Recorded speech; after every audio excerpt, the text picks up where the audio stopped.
Hello student, जय हिंद, वंदे मातरम, जय श्री महाकाल। आप सभी का स्वागत है हमारे यूट्यूब चैनल स्टडी ब्रह्मास्त्र में।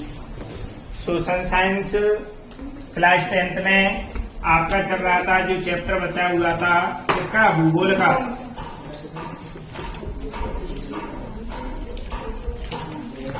तो भूगोल का जो चैप्टर बचा है कौन सा बचा था? थर्ड वाला। इसका क्या नाम था? जल संसाधन। आज जल संसाधन कंप्लीट हो जाएगा। इसका अगला क्वेश्चन लिखेंगे आप।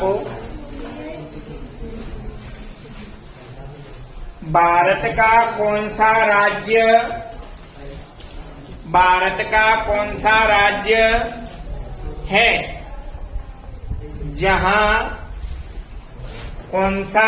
है जहां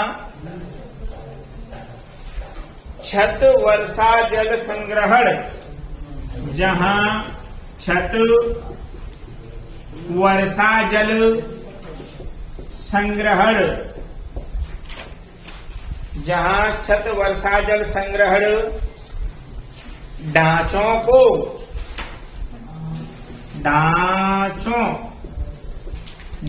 को बनाना अनिवार्य कर दिया गया है। ढांचों को बनाना अनिवार्य कर दिया गया है। उत्तर लिखेंगे तमिलनाडु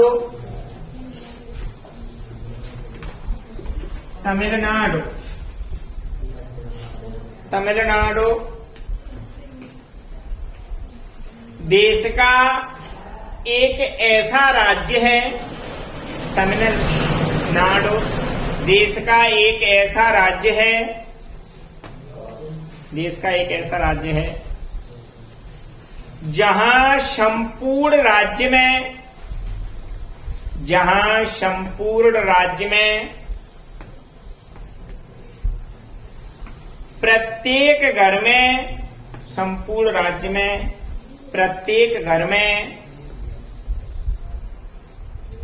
छत वर्षा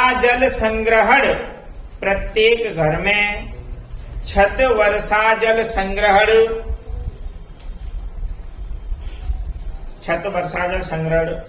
ढांचों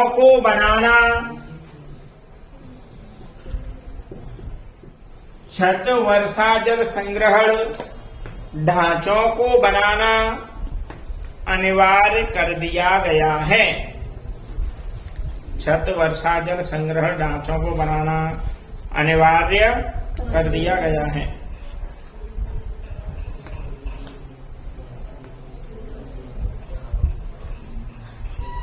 पूर्वांक। अगर कोई व्यक्ति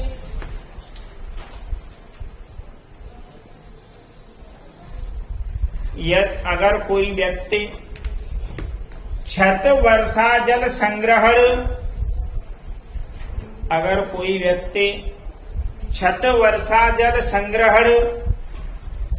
ढांचे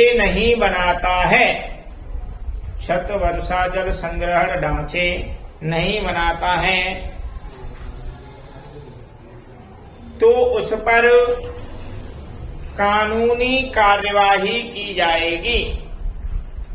तो उस पर कानूनी कार्यवाही की जाएगी। देखो, सबसे पहला पॉइंट था आपका, पहले क्वेश्चन समझे। भारत का कौन सा राज्य है जहां पर छत वर्षा जल संग्रह ढांचों को बनाना अनिवार्य कर दिया गया? तो ऐसा राज्य केवल कौन सा है? तमिलनाडु में क्या कर दिया गया है? छत वर्षा जल संग्रहण ढांचों को बनाना अनिवार्य कर दिया गया है। अगर ऐसा कोई व्यक्ति नहीं करता है तो क्या होगी? उस पर कानूनी कार्रवाई होगी। अब ये बताइए कि छत वर्षा जल संग्रहण ढांचे क्या होते हैं? ये हमने आपको समझाया था एक बार। ऐसे कोई आपका घर है और घर की ये छत है, इस छत पे से जो पाइप लगे हुए होते हैं, अब इस घर के अंदर जब बनता है घर तो इसके नीचे एक तो आपका शौचालय का गड्ढा होता है, एक आपका बोर का होता है, और तमिलनाडु में एक छत वर्षा जल संग्रहण का भी ढांचा है। इससे क्या होता है, एक पाइप इससे डायरेक्ट कनेक्ट होता है छत से, माने छत का पानी इसके अंदर जा सकता है। अब ये छत पर पानी कब आएगा, बरसात होगी तब। तो जब बरसात होती है तो यहां से 2 पाइप लगे हुए होते हैं। जब बरसात होती है तो पहली बरसात का पानी, एक जो पानी बाहर जाता है जिस पाइप से, उसके द्वारा बाहर निकाल दिया जाता है गलियों में या नालियों के माध्यम से, ठीक है। और तो पहली बरसात का पानी क्यों निकाल दिया जाता है बाहर, ये भी बताया था आपको, क्योंकि जो छत पर गंदगी होती है वो क्या हो जाती है, पहली बरसात से साफ हो जाती है। फिर क्या होता है, दूसरी बरसात में ये जो पाइप है इसका बाल खोल दिया जाता है। फिर जितने भी पानी पड़ेंगे वो सब पानी किसके अंदर जाएगा, इस ढांचे के अंदर जाएगा। छत वर्षा जल संग्रहण ढांचा है। अब इसका नाम क्या रखा गया है, छत वर्षा जल। छत पर जो वर्षा का जल आया था उसका संग्रहण करना है। संग्रहण का मतलब होता है इकट्ठा करना, ढांचे का मतलब एक आकृति। इसके अंदर क्या कर रहे हैं, हम इस जल को एकत्रित कर रहे हैं। अब इसका फायदा क्या होता है कि हमारे मकान में जो बोर होता है उसकी पानी की लेवल नहीं जाती है नीचे, जिस लेवल पर पानी है वहीं बना रहता है, क्योंकि बरसात का पानी हमारे इस गड्ढे में जा रहा है। कौन से में, छत वर्षा जल संग्रहण वाले में। तो इससे ये सोख के फिल्टर होके नीचे भूमिगत जल को क्या बढ़ाता है, जिसकी वाटर की लेवल को बढ़ा देता है, भूमिगत जल की। तो जो वाटर की लेवल है वहां की वहीं बनी रहती। समझ पा रहे हैं कि नहीं। अभी हमारे यहाँ क्या है, जल की कमी हर वर्ष बढ़ती जा रही है। जैसे अभी हमारे यहाँ माना कि 90 फुट पे जल मिल रहा है आपको नीचे, तो अगले 10 साल में ये 100 फुट से नीचे मिलेगा। माने 1 फुट तो नीचे जा ही रहा है हर वर्ष। इसका कारण क्या है कि हर मकान में बोर हो गए हैं, और दूसरी बात जल का प्रबंधन नहीं है, लोग जल को यूज करना नहीं जानते हैं। मोटर खुला बाहर चल रही है तो चलने दो, और अपन आवश्यक चीजों में भूमिगत जल का उपयोग करना चाहिए, जैसे पीने योग्य पानी है, और जिससे हम खाने पीने की वस्तुएं बनाते हैं वहां भूमिगत जल का उपयोग करना चाहिए। उसके बाद जैसे कुछ वाहन धोते हैं या बागवानी करते हैं तो वहां भूमिगत जल की आवश्यकता नहीं है। वहां पर अगर नदी है पास में तो वहां से उस जल का यूज कर सकते हैं, क्योंकि जो भूमिगत जल है उसकी मात्रा सीमित है। अगर परसेंट में निकालें 100% कोई भी वस्तु है तो 1 से 2% ही भूमिगत जल पाया जाता है। आपने देखा है कि भूमि पर कितने प्रतिशत जल पाया जाता है, ये बताओ पहली बात। 70%। 70% जल पाया जाता है। 30% भाग पर केवल क्या है, भूमि है, जहां पर मैदान भी है, पठार भी है, ठीक है, पर्वत भी है, सब है 30%। लेकिन क्या बात है, आप ये भी सोचें कि कोई चीज 70% होने पर 100% में थे फिर भी उसकी कमी है। इसका क्या कारण है, तो इसका कारण ये है कि जो पीने योग्य जल है वो केवल 1 से 2% है। अधिकतम जल कैसा है, समुद्री जल, जिसे आप खारा पानी बोलते हैं। समुद्री जल क्या होता है, खारा होता है। इसका हम किसी भी कार्य में उपयोग नहीं कर सकते। अगर आप कपड़े धोंगे तो नहीं धुलेंगे, इससे सफाई नहीं होगी।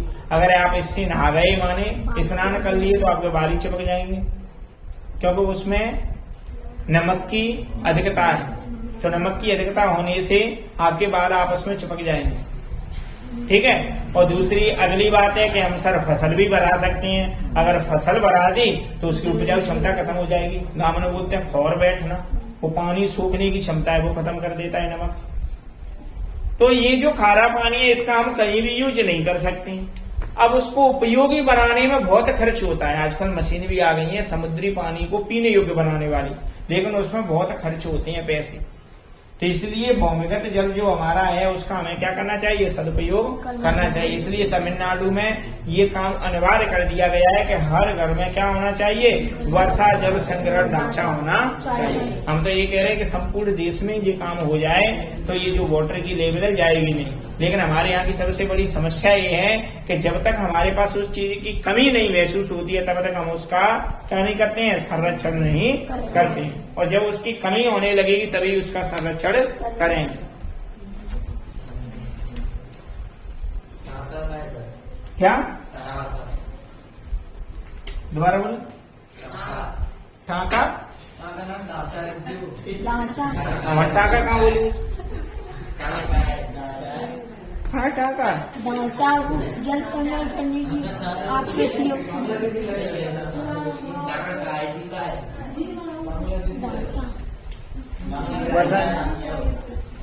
ढांचा है। कौन से में? अरे तो वो ओटी है यार, पूछिए यार।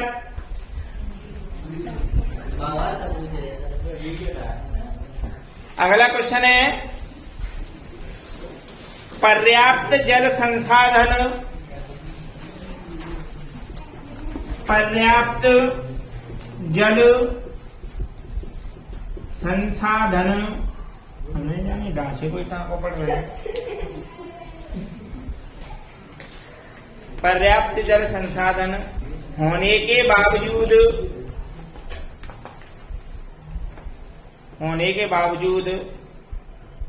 कुछ क्षेत्रों में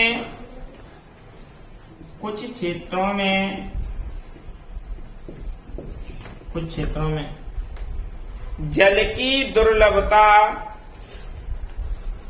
क्यों पाई जाती है? कुछ क्षेत्रों में जल की दुर्लभता क्यों पाई जाती है?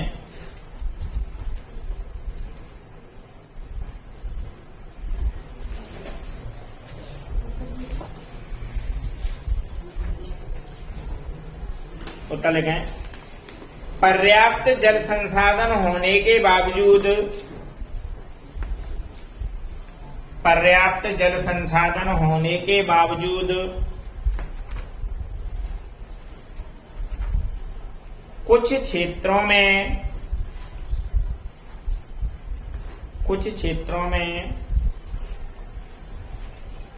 जल की दुर्लभता, कुछ क्षेत्रों में जल की दुर्लभता पाई जाती है।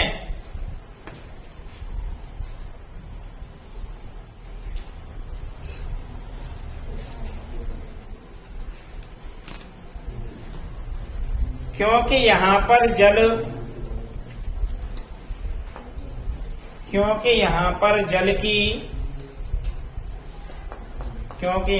जल की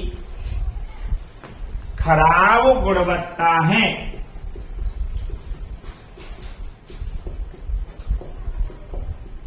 क्योंकि यहाँ पर जल की खराब गुणवत्ता है।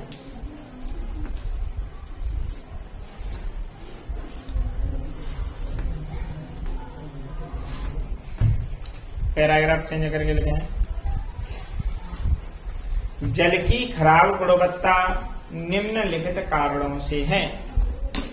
जल की खराब गुणवत्ता निम्नलिखित कारणों से है।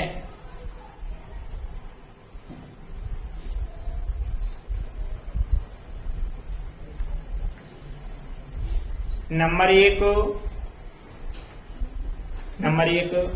घरेलू,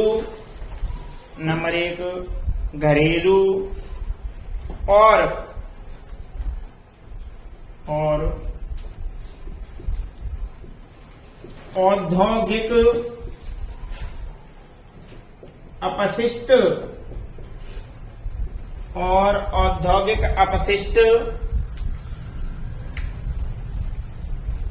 का पानी में मिल जाना।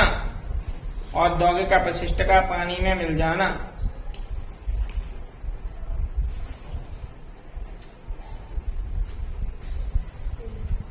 सेकंड पॉइंट लगाएंगे। जल की खराब गुणवत्ता के कारण, खराब गुणवत्ता के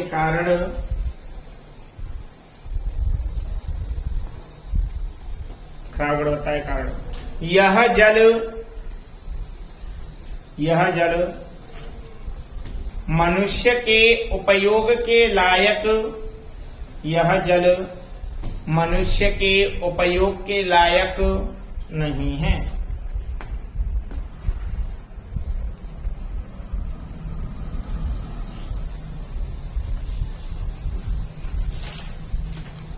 तो भैया आपका पहला पॉइंट है, सॉरी क्वेश्चन समझे कि पर्याप्त जल संसाधन होने के बावजूद कुछ क्षेत्रों में जल की दुर्लभता क्यों है।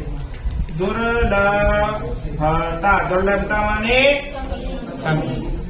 ये बात समझे आप, दुर्लभता माने क्या होती है, माने हमारे पास जल की कोई संसाधनों की कमी नहीं है, लेकिन फिर भी कुछ क्षेत्रों में जल की कमी है।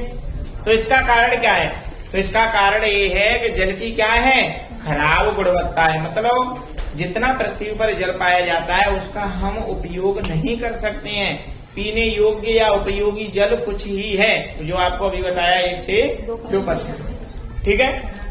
दूसरी बात है, इसमें होता क्या है, हमारी भी समस्या है कि हम लोग क्या करते हैं, घरेलू अपशिष्ट या औद्योगिक अपशिष्टों को कहाँ फेंक देते हैं, जल में फेंक देते हैं। अभी देखते हो हमारे यहाँ सबसे बड़ी समस्या ये है कि अनपढ़ लोग हैं, पढ़े लिखे बहुत कम हैं। तो इसलिए अगर लोगों को समझाओ तो समझते नहीं है, लड़ने के लिए तैयार रहते हैं। अगर कोई व्यक्ति कचरा नदी में डाल रहा है या नहर में डाल रहा है, आपने कहा भैया नहर में मत डालें, तो वो आपसे जवाब उल्टा देगा। आपसे जवाब उल्टा देगा तो आप दोबारा उससे कहेंगे, है कि नहीं है। तो इसलिए लोग इसको समझते नहीं है कि वो जो नदी है, नहरें हैं, तालाब हैं, ये हमारे उपयोग के लिए हैं, न तो यहाँ सरकार उपयोग करने के लिए आ रही है। ये हमारे लिए बनाए हैं सरकार ने या प्रकृति के द्वारा बने हुए हैं, तो उनका हमें क्या करना चाहिए, रख रखाव रखना चाहिए। लेकिन हम क्या करते हैं, उनको बिगाड़ने चलते हैं। जैसे विद्यालय बन रहा है या कहीं रोड बन रहा है सरकारी, तो उस पर बच्चे जाएंगे, अपना नाम डाले आने, मतलब जिनने बनवाए। स्कूल के ऊपर रात में ही पलस्तर पे नाम डले सबन के गांव के ने, फिर माल साहब सवेरे फिर आए, पलस्तर दोबारा करवाएंगे, तैयार करवाएंगे, फिर पता चलो कि दूसरे दिन अपन भी डालते हैं। अगर किसी के बच्चे से कुछ कह दिया तो पता चले पिताजी ने के कहे भैया त्यो का है सरकारी। अब ये नहीं पता है भैया सरकारी है तो उपयोग तो हमारा पूरा गांव ही करेगा। उस सरकारी विद्यालय में हमारे गांव के ही बच्चे तो पढ़ेंगे कि सरकार के बच्चे पढ़े आएंगे उसमें। तो लाइट है, खिड़की है, और वहां की जितनी भी वस्तु हैं सरकारी विद्यालय की, सरकारी पंचायत भवन की, सरकार की जितनी भी कार्य प्रणाली है, उसमें हम व्यवधान डालने में तत्पर रहते हैं, लेकिन हम उसका सहयोग नहीं करते हैं। हर कहीं से जिसे बोलते हैं नाली या बड़ो नालो गांव में निकल रहा है पानी निकासी के लिए, हम नहीं निकलने देंगे। चलो क्यों नहीं निकलने देंगे भैया, अब वहां लड़ाई झगड़े की बात है, पानी निकल रहा है तो निकल दे तो आगे के लिए। अब कंप्लीट गांव में से वो चीजें बनती हुई जा रही हैं तो संपूर्ण गांव का विकास हो जाएगा। ऐसा हो भी जाता है कि वो निकल भी गया, फिर लोग होते हैं कि अपने द्वार पे से बंद कर देते हैं। अब वो पानी कहाँ आ रहा है, बीच रोड पे आ रहा है। तो ये क्या है, ना समझ। लोग समझदार होंगे तो फिर उस कार्य को, जैसे मोहनजोदड़ो सभ्यता है, 12th क्लास में आप पढ़ेंगे, तो मोहनजोदड़ो में सभी नालियां हैं घरों के सामने, कुंड भी हैं, कुएं भी हैं, वहां एक उच्चतम व्यवस्था देखी गई है। लेकिन हमारे यहाँ व्यवस्थाएं होने के बावजूद हम व्यवस्थाओं को बनाने की कोशिश नहीं करते हैं, बिगाड़ने की कोशिश करते हैं। चलो अगला क्वेश्चन लिखेंगे, भारत में कृषि ने किस प्रकार जल संकट को गहराया है। भारत में कृषि ने किस प्रकार जल संकट को गहराया है।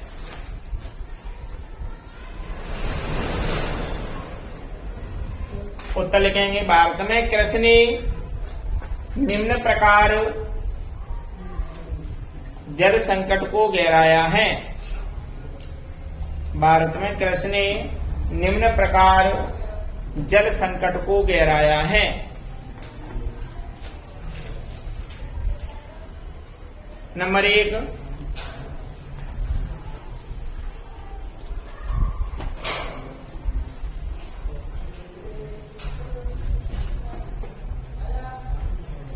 जल संसाधनों का, नंबर 1 लिखेंगे, जल संसाधनों का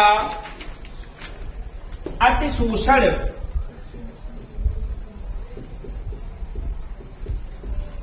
जल संसाधनों का अतिशोषण करके ही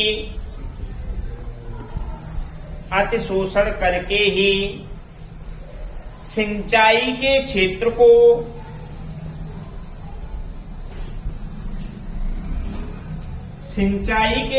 को बढ़ाया जा सकता है।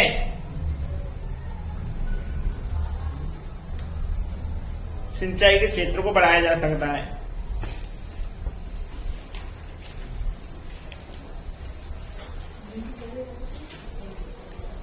सेकंड पॉइंट लिखें, कृषि की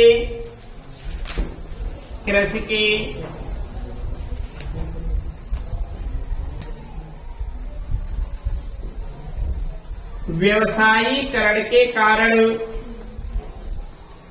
कृषि के व्यवसायीकरण के कारण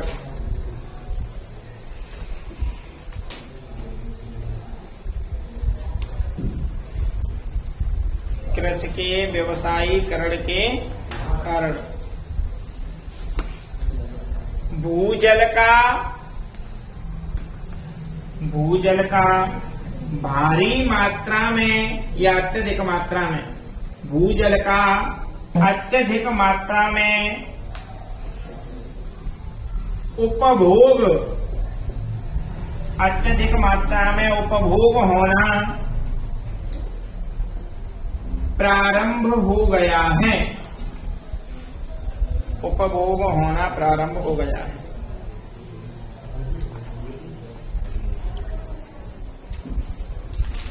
तो क्वेश्चन था, भारत में कृषि ने किस प्रकार जल संकट को गिराया है।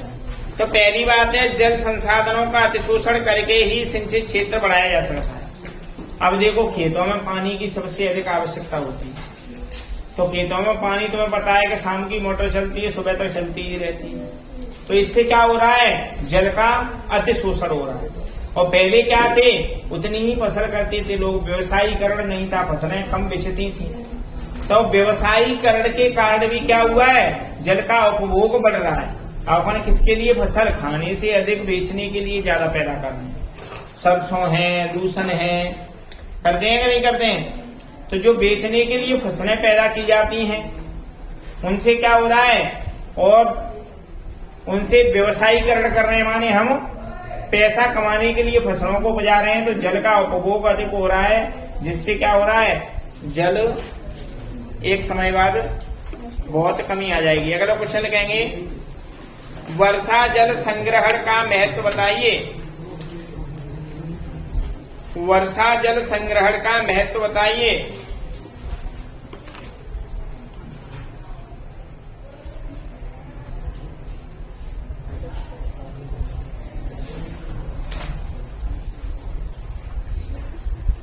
उत्तर लिखें, वर्षा जल संग्रहण का महत्व निम्नलिखित है।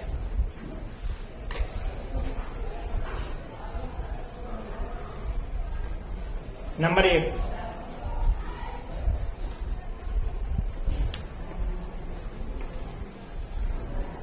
यह जल आपूर्ति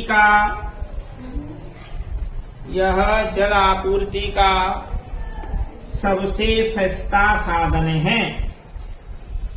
यह जल आपूर्ति का सबसे सस्ता साधन है। सेकंड पॉइंट लिखेंगे,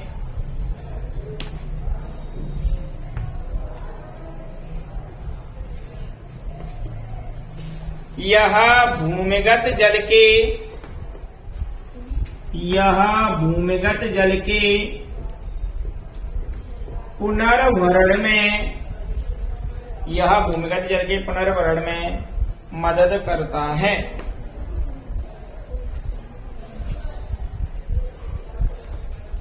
यह भूमिगत जल के पुनर्भरण में मदद करता है। तो भैया पहला पॉइंट था आपका, यह जल आपूर्ति का सबसे सस्ता साधन है। कुछ नहीं करना होता, एक गड्ढा खोदना है, उसको बढ़िया साइडों से चुनवा करके प्लास्टर करके ऊपर से बंद करना है, और उसके बाद अनलिमिटेड नीचे से प्लास्टर नहीं करना है। वो सूखेगा तो तई, और जब सूखता रहेगा। और दूसरा पॉइंट है पुनर्भरण। जब अपन उसके अंदर ढांचे के अंदर क्या रखेंगे, पानी भरेंगे, तो वो कहाँ जाएगा, भूमि के अंदर सूख के चला जाएगा। तो क्या हो जाएगा, जो भौमिगत जल है उसका पुनर्वर्ण माने दोबारा से उभर। अगला क्वेश्चन लगे, जल संसाधन के प्रमुख स्रोत क्या हैं? जल संसाधन के प्रमुख स्रोत क्या हैं?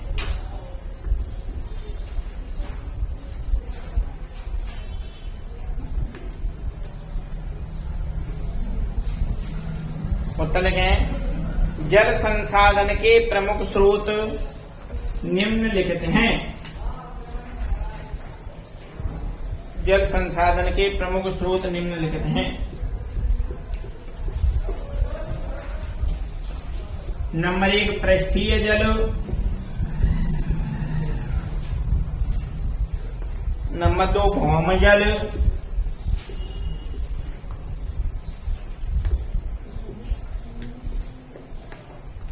नंबर 3 वायुमंडलीय जल,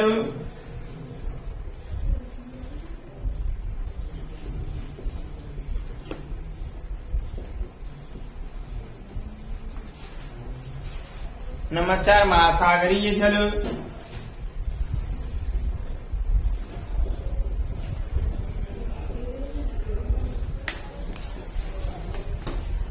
तो क्वेश्चन था आपका जल संसाधन के प्रमुख स्रोत।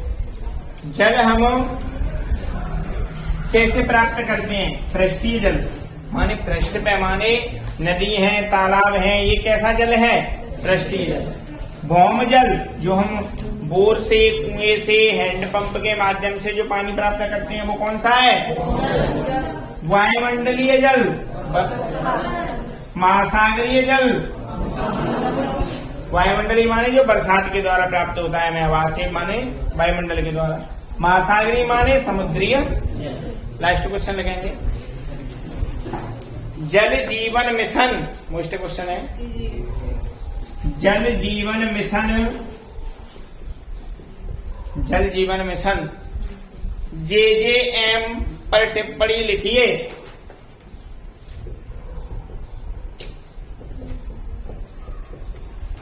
JJM पर टिप्पणी लिखिए।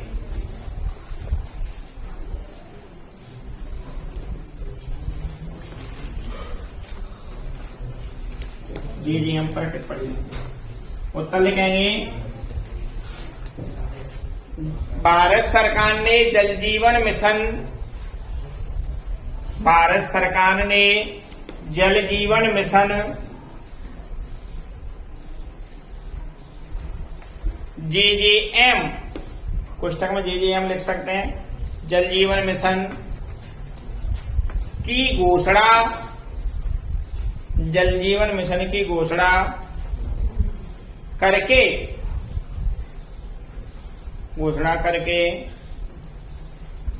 ग्रामीण क्षेत्र में रहने वाले, ग्रामीण क्षेत्र में रहने वाले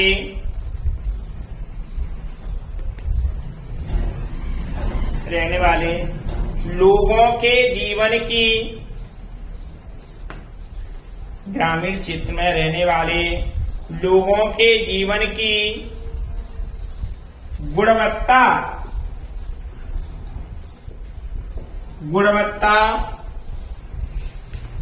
में सुधार लाने, लोगों के जीवन की गुणवत्ता में सुधार लाने और विशेष रूप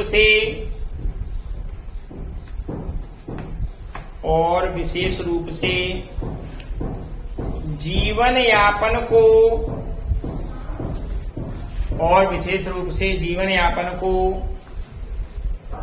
सरल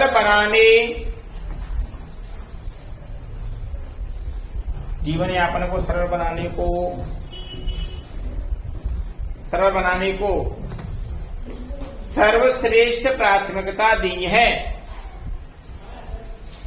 सरल बनाने को सर्वश्रेष्ठ प्राथमिकता दी है। ब्राउन लगा के लिखें, जल जीवन मिशन का लक्ष्य, जल जीवन मिशन का लक्ष्य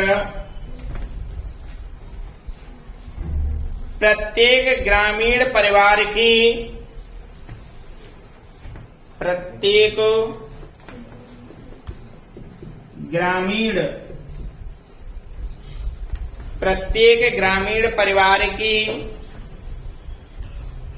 परिवार को कर देना, परिवार को लंबी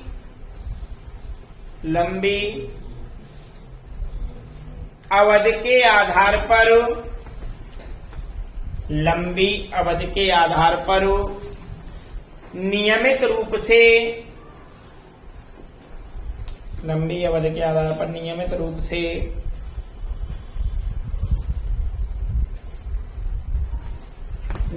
से प्रति व्यक्ति, नियमित रूप से प्रति व्यक्ति 55 लीटर के सेवा स्तर पर, प्रति व्यक्ति 55 लीटर की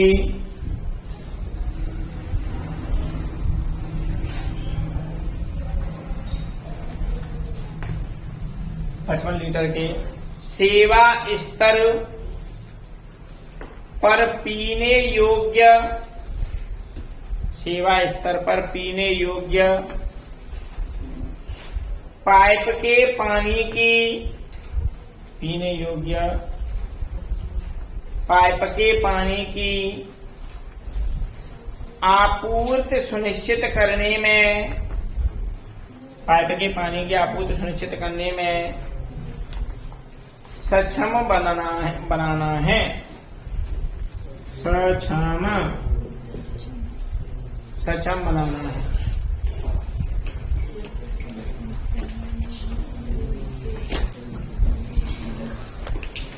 ये समझ लो। देखो, जल जीवन मिशन या जेजेएम, तो भारत सरकार ने जल जीवन मिशन, हेलो सचिन बघेल, हाँ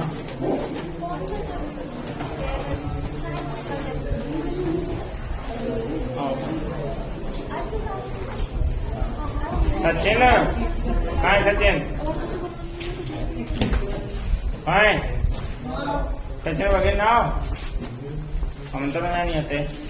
सेठ की दुकान पे दूध पहुंच गए, टिप्पण पहुंच गए, ले आइए तुझा।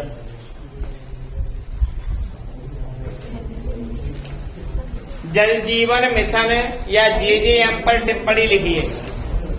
तो भारत सरकार ने जल जीवन मिशन या जेजेएम की घोषणा करके ग्रामीण क्षेत्र में रहने वाले लोगों के जीवन की गुणवत्ता में सुधार लाने, जल जीवन मिशन के आधार पर क्या किया था उन्होंने कि जो गांवों में लोग रहते हैं, ऐसे लोग जहां पर उनके पास पानी का अभाव है, पानी की कमी है, जिसके कारण उनका जीवन यापन ठीक से नहीं हो पा रहा है, जिसके कारण उसका जीवन यापन ठीक से नहीं हो पा रहा है, इसको प्राथमिकता दी उन्होंने।